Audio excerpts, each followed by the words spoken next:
Welcome, everyone, to this week's podcast episode on the Michelle Pascoe Hospitality Podcast. I'm Michelle Pascoe, and today I'm joined by a delightful lady who comes from country New South Wales, right down close to the Victorian border, or as we call it, the Mexican border here in Australia.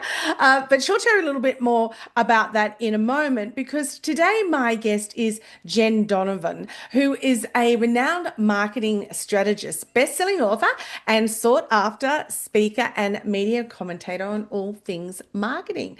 She's the founder of Social Media and Marketing Australia, viral Facebook groups like Buy from a Bush Business, co-founder of a marketplace that saved lives, livelihoods, and towns, Spend with Us marketplace, and has a podcast also called Small Business Made Simple, ranked the top 1% of podcasts globally, which is fantastic. With a keen eye for strategy and a heart full of genuine care, Jenn has transformed countless businesses, and she's a no-nonsense, fluff-free marketer and someone you definitely want to get to know. So our conversation today is very much going to be about how do we create this connection with both our loyal community in regional and rural areas, but also those blow-ins from the city folk when they come through and just come in, spend some money and go forward. But how do we connect and make a difference with them? So thank you so much, Jenn, for joining me today.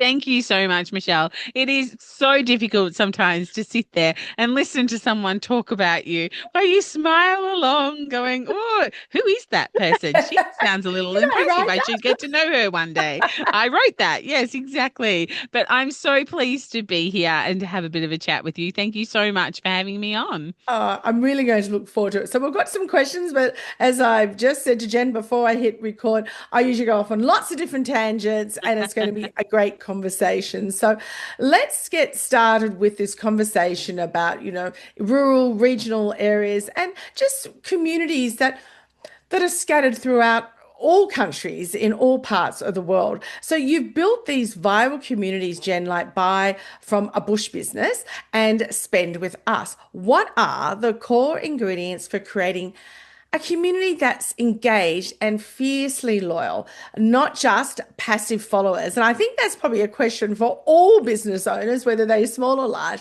How do we get moved from the just the like and the thumbs up? Yeah, absolutely. Unfortunately, some of what is happening out there on social media land, we're actually being trained for. We are being trained just to flick through, quick videos such as, TikToks and Reels and things like that. So somewhat we are going against the powers trying to get the likes and the comments and things like that. But Mm. certainly as far as community building, I think that is kind of the secret. We're just not posting on social media. We're actually trying to put a picket fence around our people. Who are Mm. our people? I guess, the people who will one day want to give you money or give you more money if they've already shopped with you Yeah. at the end of the day. So, community building, I guess the first thing a good, really good community needs is a leader. Mm. Someone needs to lead this community. I know with Buy from a Bush Business that started off obviously as a Facebook group that had zero people Mm. in it and grew really quickly. And for me, I guess that particular Facebook group that grew to nearly 400,000, like Wow. it yeah, it was massive, but it was kind of like a perfect storm in that, Mm. for me, I created it to help the drought-stricken small business owners from around, mainly the east coast of Australia was in drought at that particular time. Like we're going back to 2019 Mm. type of thing. But then little did I know the most horrific bushfires were on their way and a Yes. global pandemic and all of that sort of thing, which of course I didn't know. But at the end of the day, it grew because people wanted to support people. Mm. People were all there for a cause. It had a good leader, and not just one leader, like it had good leadership. But Mm. for me, I really felt like one of the things that I needed was because the people in those particular groups were quite vulnerable. These people had either been, through horrific drought, were suffering from bushfire, unable to open their businesses or lost their businesses. Mm. It had to be a safe space. And I think that is Yes. one of the other things as Mm. far as building a community. You need a leader and the leader needs to know what the rules are and stick to the rules. Yes. So I got really harsh really quickly with people that would come in and say something that was, a little bit mean or Mm. mean spirited or, just not the right thing to say. They were gone, like no Yes. second chance. That group Mm. was way too important. And people's, I guess, mental health at that particular time Mm. out in Australia at that time, it was just way too important. So I felt like that was one of the things that really helped it grow was people felt safe, Yes. whether they were selling, something they hand knitted or whether they were selling something that was imported from another country, that Mm. didn't matter. It was still supporting a rural business or a regional Yes. business, which is what Yes. the idea of the entire group was at the end of the day. But for me, it's kind of the human, like, showing up, Mm. all those business owners showed up, they put themselves on the line, they became really good at storytelling, Yes. Right. telling their story, which, Mm. kind of, I guess, made people get involved. If you're hearing about someone who, it has been wiped out from the bushfires or, wanting to help their neighbors or something like that's kind of a beautiful human story. And we get Mm. quite involved in those. So for me, they're the kinds of things, the humanizing of the brand, the Yes. leadership, and sticking to the rules and knowing what the rules are and Yeah. creating that safe space. I just love that. Sticking to the rules, which is so important, particularly in a space like that of social media, where there are very, we call those keyboard warriors that are quite happy to make their point. And I know even here in the Southern Highlands, we've got some beautiful, groups just here. And there's, somebody will make a comment and somebody will put something silly, and I'm thinking, what are you wanting to get out of that? Like, Yeah. really, For I what just. purpose? Yeah, for what purpose? Like, to me, you just look like a jerk. And Yeah. it always makes me laugh. It's all those, they've got the picture of a cat or some weird looking something. I'm thinking, Yeah. yes, you never tell us who you really are. So why are you Yes. making these silly comments? And there's no need to be mean, is there? And I think, there's enough meanness perhaps we get in real life. We certainly don't need it in social media either. So when you started that, back in 2019, as you said, it was before we knew that globally things were going to go rather sideways, and before the horrific fires that we had here. Now we're on a number of years on now. Do you find how long did that group continue, or does it still continue under its Yeah. own steam? Yes. Yeah, it certainly still continues. It's obviously a few things have changed for it. When we got towards 400,000, Meta actually changed the way public groups work. So Oh, we no right. longer get new members as such because public groups are open to the public now. You no longer have to belong to that group. Okay. And you haven't needed to do it, but they just changed the algorithm and changed the way they worked. So Mm. that group will stay around about where it is. It'll never sort of grow unless they change the algorithm again. Mm. But it still does exist. I'm not involved in it anymore. We ended up having, creating a business out of something similar Mm. and the marketplace. And I sort of still have a small interest in it, but I don't have anything to do with the day-to-day running. But I think to Mm. date, it's put something like $11 million back into the economy. So My it's still gosh. out there, helping rural and regional small business owners. So Yeah. it's, Yeah. yeah.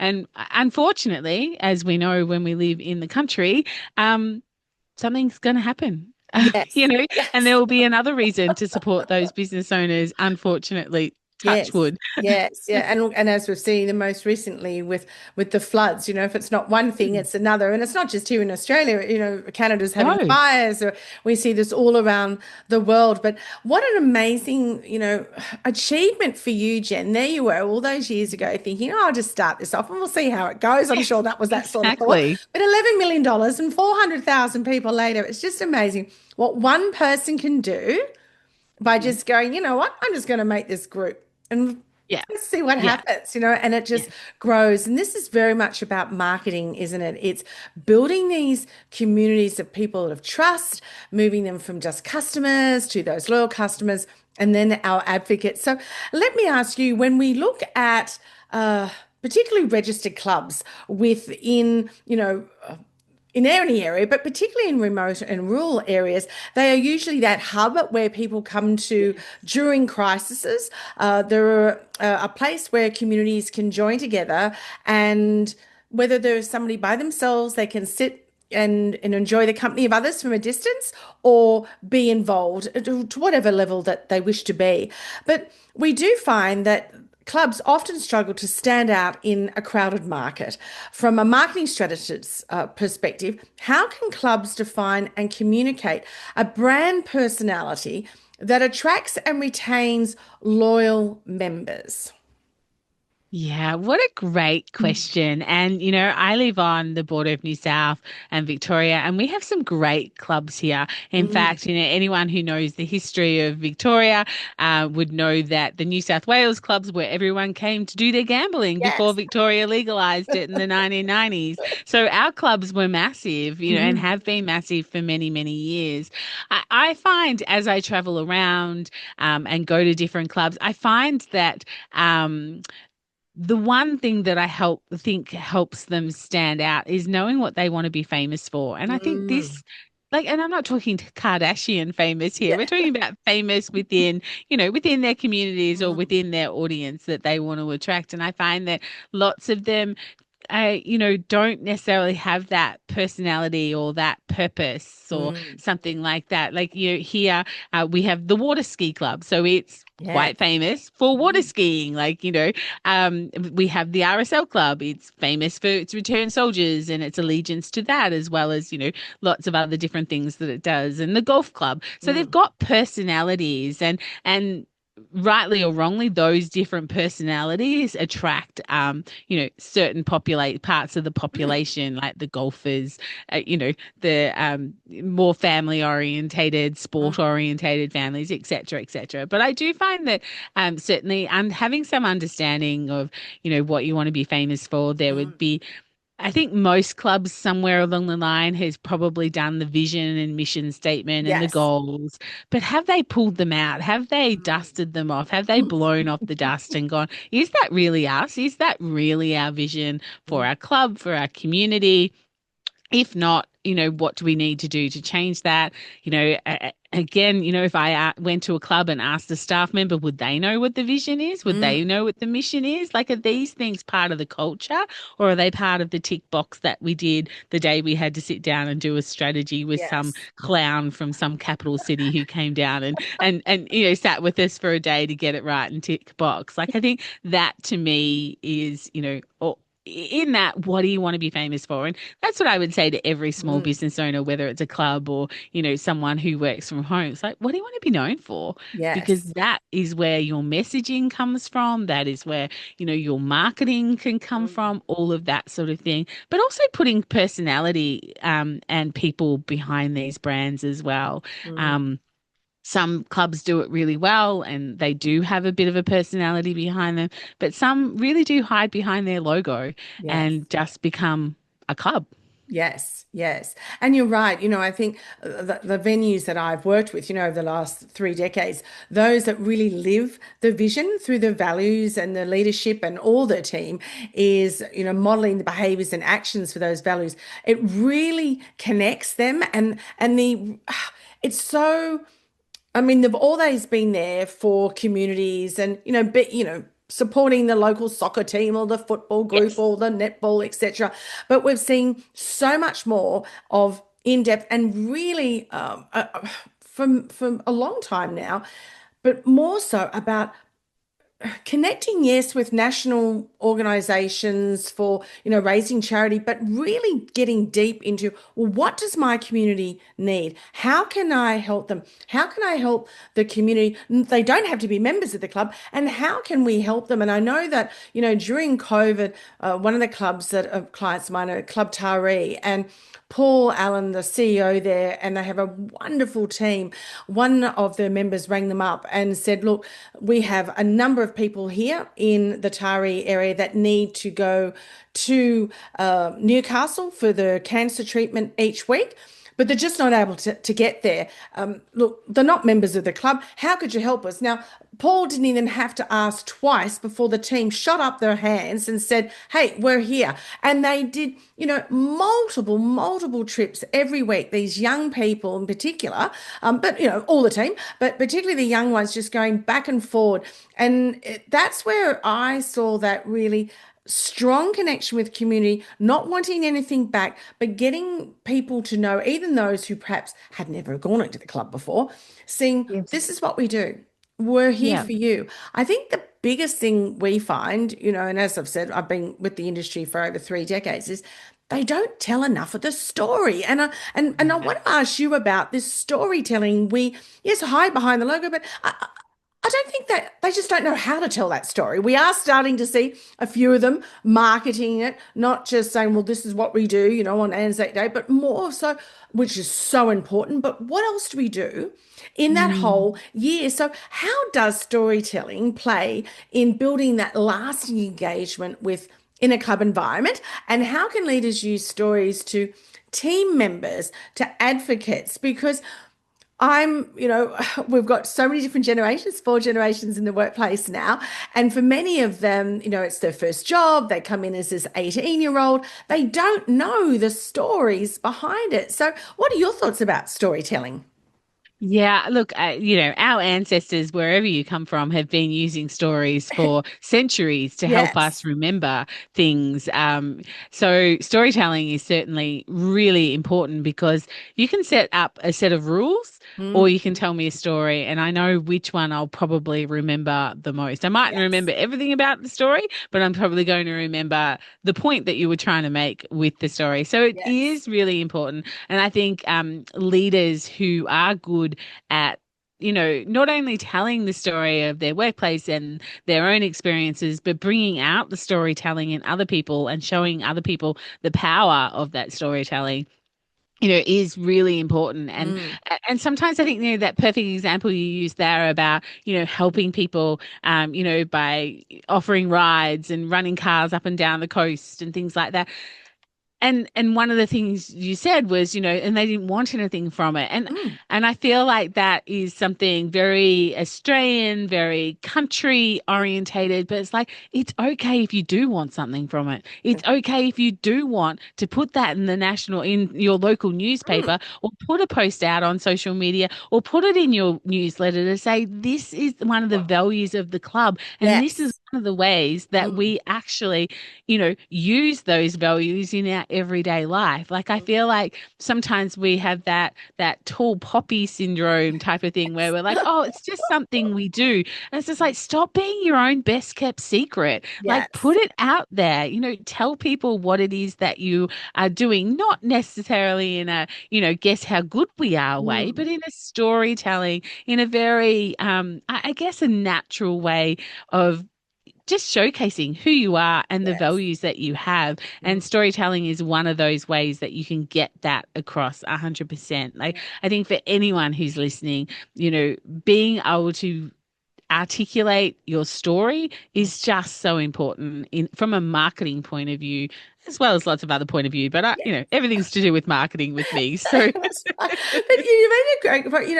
It is that bit of that tall poppy syndrome, and I know, it's that I don't like talking about myself, or we need. So it's great when somebody else does the post and says, "Oh, I was there," or "I did this," or "They did that," and we go, "Oh, that's fantastic." But we need to get out there, don't we? No matter what business, we need to get yes. out there and tell the story. It's it's not boasting, it's letting people know, as you correctly said there, Jen. It's about these are what our values are.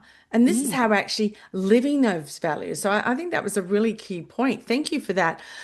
We also find that, like many businesses, they do the promotions, they do the events. Whether we're nearly here at the end of the financial year. For some countries, others it's a few more months along, and we're getting bombarded with these multiple end of financial year, pre-financial, post. Then we've got Black Friday, Monday madness, whatever it might be. But what are some marketing tactics that help sustain member interest and participation long after the event ends? Because I think that's the thing. We seem to get this massive big burst of flurry of, oh, buy, or this is what we've got. And then it all just sort of dies. And then we have to do it all again. And you think, oh my goodness, there's got to be a bit of wait. Love to hear your thoughts.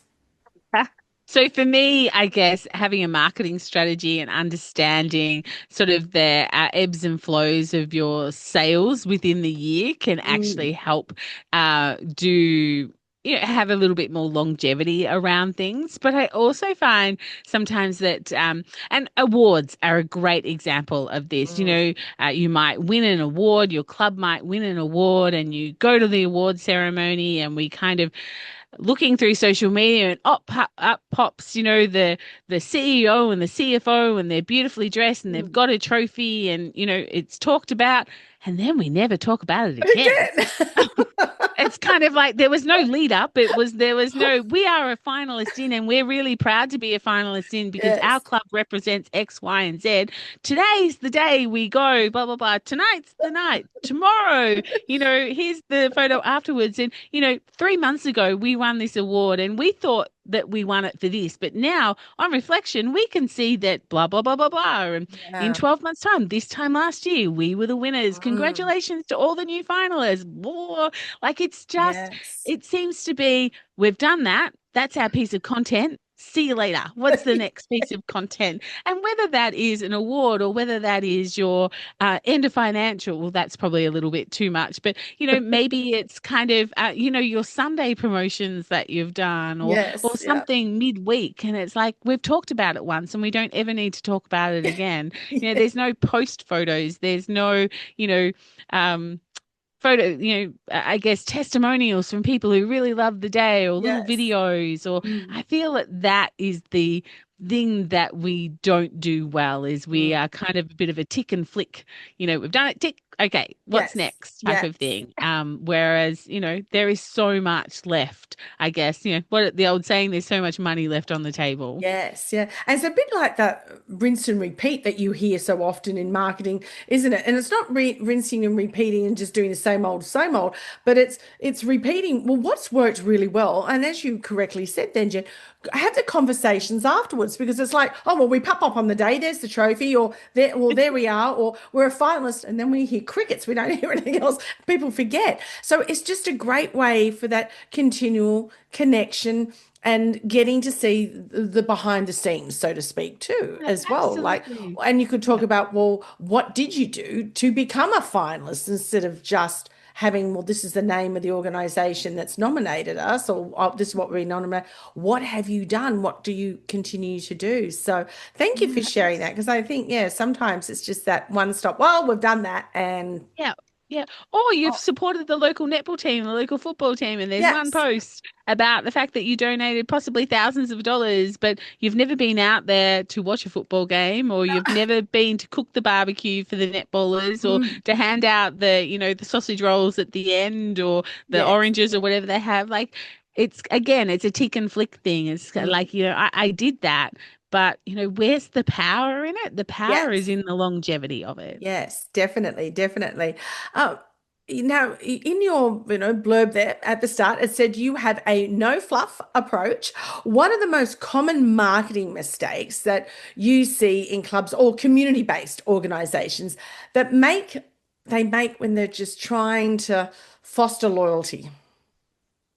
Yeah, I suppose it's no differentiation. It's Mm, same. So, it's the same thing that the club down the road is doing, or it's mm, the same thing that you've done every single yes, year. yeah. And you think we don't know as consumers, but we do.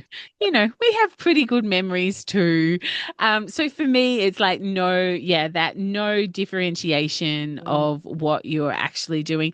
And I guess it comes down to, again, the lack of knowing what you want to be famous for, the yes. lack of personality, the lack of Mm, storytelling. All of that sort of comes into those sorts of things, as well as some of the biggest mistakes that I see. Yeah, look, and I can only sort of think about my clubs that I go to on yes. a weekly, monthly, bi-monthly sort of basis. All their marketing kind of looks the same. It's Mm, similar colors, it's mm, bright, and there's probably science behind that. So I can't knock that too mm, much. Maybe, having these particular colors is more eye-catching on, these particular screens or whatever that looks like. mm. Um, but I feel like everyone went to the same graphic design course. Can Because I you're be looking that for the mean? I'm very so sorry. Cut professional. that out if I'm going to get pitchforks thrown at me. No, but it's true. And because you're coming from that professional viewpoint, it does, yes. Whereas to them, they're thinking, oh, well, we're the only one that's got it. And I think this comes into, do you go and look at what your competitors are doing? And this is not to copy them, but to, as you rightly said, how do you stand out? How do you differentiate from them? And it just doesn't have to be the pub or the club. It can be the restaurants, it can be the shops. How are you standing out from their marketing that people go, oh, that's you? Whether it's a color. If you look at Cadbury, chocolate, as soon as you see that purple, you know it's Cadbury. As soon as Yes. you see, the prime colors, you know it's Lego. Like it's all those Yeah. sorts of things, isn't Tiffany it? blue, you know what color Yes. Tiffany is. Like, Yes. yes, Mm, absolutely. Because that's part of their messaging, that's part of their branding. mm, They know what they want to be famous for, and every element of that business is exacerbating that I want to be famous for that. yes. Mm, So that. You might never get to Cadbury fame or to Tiffany mm, fame, but looking at their business and the way they do things will certainly teach you yes. some things about branding, about messaging, about Mm, consistency of showing up and things like that. yes. Yeah. And that continuity in connection with the community, which is so important. Yeah. How can now, years ago, it used to be like many businesses, they'd send out perhaps a magazine, in the post. And then they would perhaps send, out an email when that all came out, and we'd all be bombarded with lots of newsletters. And now it's, as we see more and more often, it's the social media platforms. But like a lot of industries, it took a while, for people to get used to. And well, what are we doing? We're just putting the coffee cup up with today's slice, saying, come on in. We've got, I've got a coffee and cake deal. And really, that's what it was in the early days. There was really no interaction. Perhaps that fear of, well, what happens if somebody says something negative? How do we handle that? And so people, oh, look, I just don't do it. But we've seen more and more, it's really important. And so many of them do have the winners of, the different raffles, or the person who's doing the frozen chook promotion, whatever it might, they have them there. But how do you, through social media platforms, create that genuine two-way conversations rather than just broadcasting announcements? Yeah, look, I think your marketing definitely needs to be a mixture of both. Mm, That whole broadcasting still does work, but it's potentially understanding how the social platforms work when you are doing that. Like when you're talking about the coffee and cake example there, absolutely, if you put that up on your Instagram stories, that we are told, we are looking at the analytics that mm. or the data that tells us that is shown more to the people who follow you. Yes. So as opposed to putting it on your grid, which is potentially being shown to most people who don't follow you. So Mm, it's kind of like, I guess create loyalty and give to the people who are more likely to already follow you, potentially already be a member or mm, already support your business. So it's understanding how to use social as well, because social media is kind of it's a big word now. It's kind of mm. like, do I use stories? Do I do reels? Do I do video? Do I do a carousel? Do I do a Yes. post? Do I do TikTok? Like, it's kind of like just so much. So understanding where your audience is hanging out and what they are doing while they're hanging out on those Mm, platforms is just so important for sure. yes. But that two-way conversation, I guess, and we've all seen it, and potentially, if we're honest, we've all done it. We've asked them to fill out a survey, we've asked them to do a poll, and then we've ticked that box, and we've never really looked at the data. We've never really made any changes based on that. And so that's when it becomes a two-way conversation. Like you can be on the floor and literally get down and talk to your members, and nothing will be Yes. better than that, of Mm, course. But there is, imagine, you've asked for an opinion, a member has given you their opinion, and then 3 weeks, 6 months, whatever it is later, that opinion is noticeable for everybody. It's like, oh, they yes. did make those changes. Like Yes. that instills a level of trust. And Mm, obviously, you've got to understand what that request is. mm, But the world is changing, most certainly. Maybe it is around, the toilets or the amenities or something, or maybe it is about, being more accessible to more people, Yes. being more inclusive in your Mm. marketing. All of that sort of thing is really, it's really important these days that people are sitting back and listening and understanding, what does that look like in your community? Because communities are certainly different. But for Yes. me, it is creating those two-way conversations, but doing something with them Mm. as well. I feel that it sometimes can be a little bit frustrating. And, when I talk to corporates and they're like, well, no one responds to our surveys. And it's just like, probably because the last 20 times you've asked them to do them, nothing's changed. And they're a little bit frustrated with you about that. So let's have a look at the data. Yes.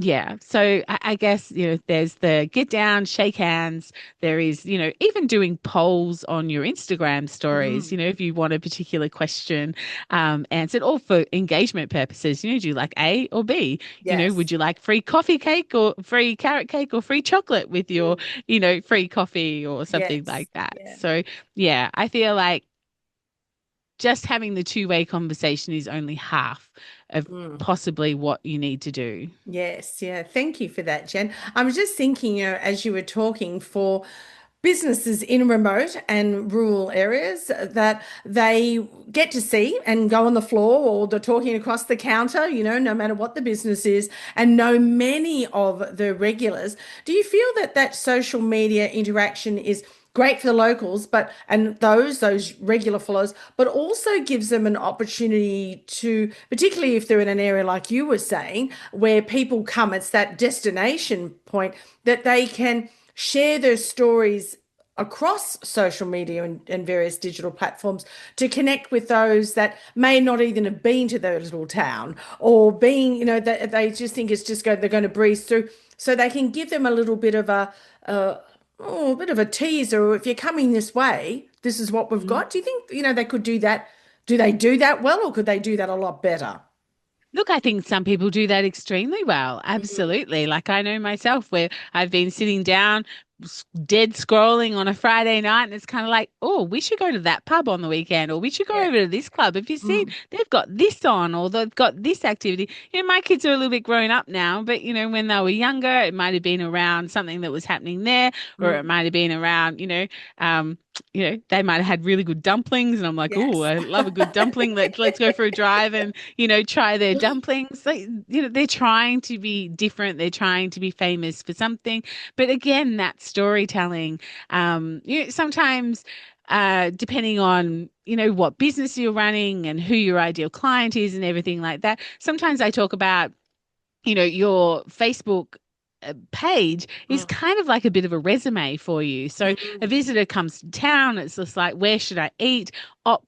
Pop something on Google, they click on the social media, and and then they're having a bit of a look at the last sort of Yes. 5 posts or so that you've done to Mm. go, oh yeah, that looks like a clean, tidy place. They've got a good menu. Oh yeah, kids eat, there's got a good kids menu, or there's no kids, let's Mm. go there, or Yes. depending on where you are in your life. But it does, it becomes, and that's why I guess, it's not all about social. There's certainly lots of other touch points that you need in your marketing, but Yes. having, thinking about it from that point of view, that if someone came to town and they, wanted somewhere to eat, what's the last 5 posts or the last, 3 posts going to tell Mm. them about you, about your brand, and about whether or not you're inviting for someone who's just landed in town? Yes, yeah. And I think, and thank you, because I think that just shows that connection with those lifelong advocates, doesn't it? With those that perhaps have, were traveling, they popped in, they saw it, they thought, oh, that was a fantastic experience. And we've all had that. We've all gone,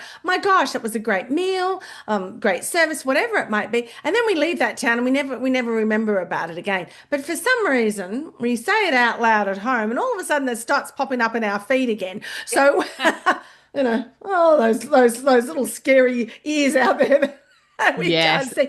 But do you think, when you were just touching then about, well, what were those last 5 posts?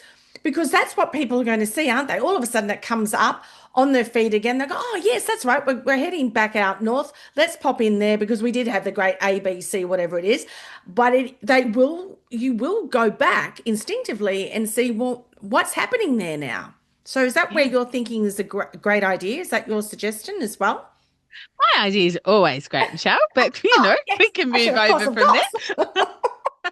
No, absolutely. But, again, I would sort of say if visitors are a big part of your business and a big part of your profit share, what Mm, data are you collecting as they walk yes. out that door? Are you asking them to leave a review? Are you asking them for their email address, their mobile number? How Mm, are you keeping top of mind marketing with them? You might only message them mm, once a year on their anniversary that they were there, but there are so many systems being set yes. up now that these things don't have to, like, they need to sound like they're coming from a human, but no one needs to be at the computer typing that particular email to Yes. that particular person. So Mm, if locals are your bread and butter, but your mm, visitors are the cream. It's just like, what are you doing to enhance their experiencing and, getting them to come to you first because they've had that experience with you in the past as yes. such. Yeah, very much so. Look, as we know, now we've got 6 generations of customers. We've got 4 generations of those serving, people as they come through the door. Do you think there are some strategies or, you know, ideas or tips that you can give our listeners in relation to having those really meaningful connections, some strategies for leaders to share with their frontline team on how to connect with these various generations? Yeah, I think that's such a great point. And one of my best keynotes well, when I say the best, one of the ones I get asked the most Mm, for is around generational marketing because it yes. is different. When we go out for dinner, I've got my parents, myself, my children, and now I've got grandchildren. So Yeah. I don't have five, but I have certainly four generations Yes. sitting there. Mm, And the way that my mum at 82 sees the marketing and sees the interaction of customer service is very different to potentially my youngest daughter, how she would see it, or the way that my mm, grandchildren are treated and mm, things like that. So it is understanding what marketing resonates with mm. what generation and really having variance around that, making sure that it's just not all about social media. It just isn't all about the local paper or the Yes. local radio station, or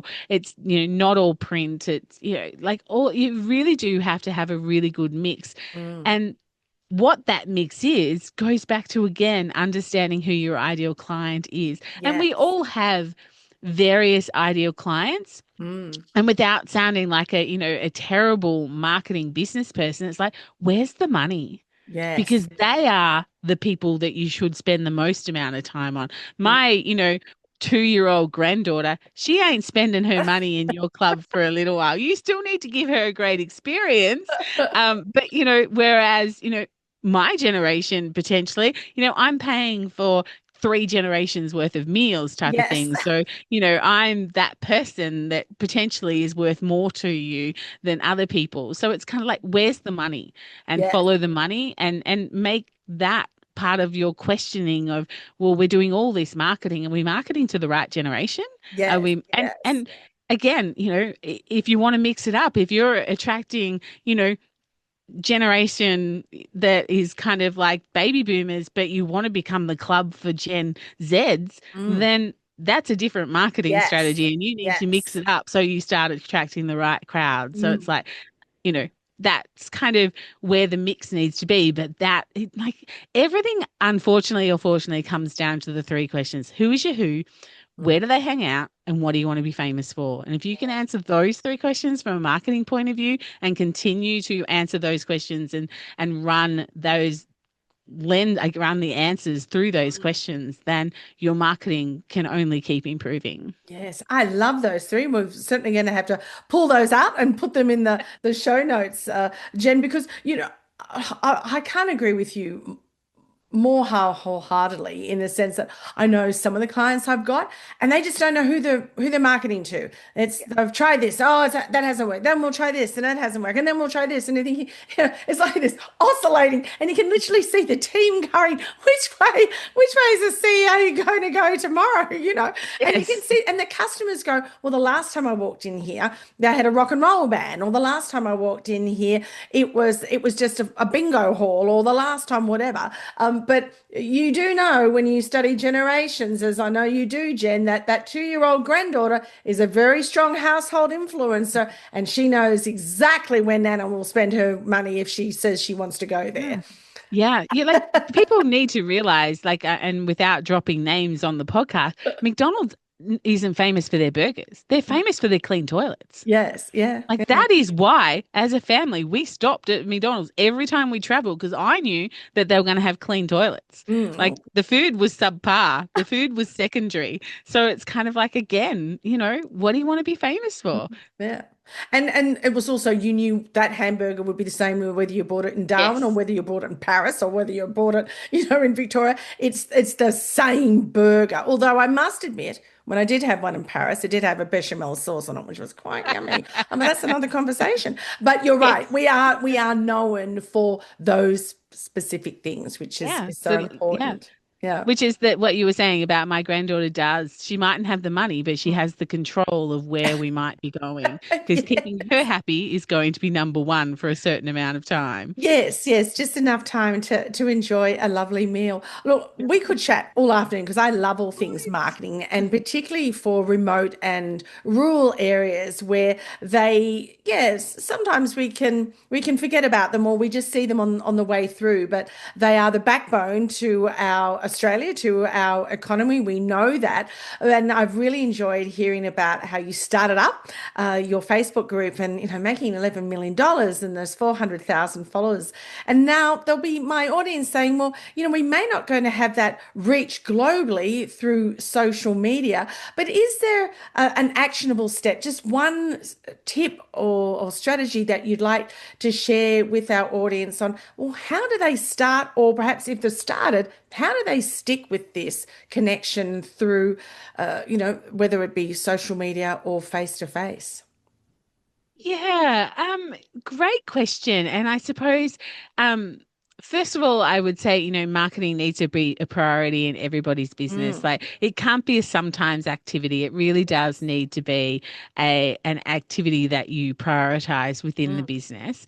But also, I suppose, and it is hard to say because we've talked so much about storytelling and mm. stories are about us, but really looking at your marketing with a lens of is it customer centric? Yes. Or like I know with storytelling it's I and it's we do this and I do that. Mm, But besides that, is your website full of, we've been around for 50 years and we're the best club and we have the best parmesanas in the world, or we have the best player, or mm, whatever, or I, or is it actually customer centric? Like mm. is the customer landing on your website or on your socials or reading your article in the newspaper and nodding their head because they're like, oh yeah, this Yeah. person gets me. Mm. I could belong to this club because they're like, yep, they're talking my language. Yes. They're asking questions that make me nod my head type of Mm, thing. So for me, having a little bit of taking some time to do some auditing of your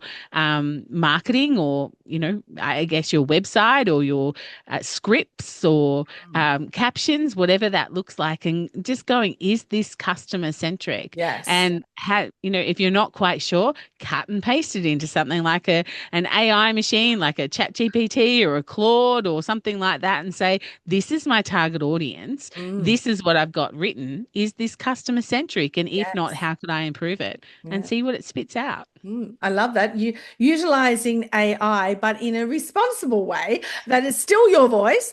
It's not just, Yes. oh, help me find it. I love that. Thank you. Now, look, Jen, you are a remarkable person who, as you know, as you've shared with us your tips and strategies for marketing, both remote, rural, and everywhere else in between. How can my listeners get in contact with you, and how can they also work with you, Jen? Yeah, beautiful. Thank you. So I'm at Jenn Donovan on just about all the platforms. Jen has two N's on Hmm. it. My website is socialmediaandmarketing.com.au. Hmm. I have a podcast if you want to listen to some more dulcet tones. It's called Small Business Made Simple. And, I like to say what things are on the box. So it's all about making your business life a little bit simpler. And how you can work with me, just get in touch. Send me a DM, send me an email, have a look on my website, see what the offerings are. Marketing strategy is what I love to do the best. So if you're sort of like, I need a bit of an audit, you know, give us a buzz for sure. Drop me a DM or a message. I would love to hear from you. Or if you don't want to work with me, still let me know you heard me on Michelle's amazing podcast because I would love that too. Thank you so much, Jen. I'll put all those links into the show notes, including to your own wonderful podcast. Being that 1% of podcasts globally is fantastic. It's not an easy feat. Plus, I know you are also a professional speaker, so they can hear you at various conferences as well. Thank you so much, Jen, for joining me today. I've really appreciated it. Hearing your thoughts and your takeaways that you've shared with my audience, because I know they will certainly love them as well. Thank you so much. You've had some great questions that have made me think. So thank you. Perfect. Take care.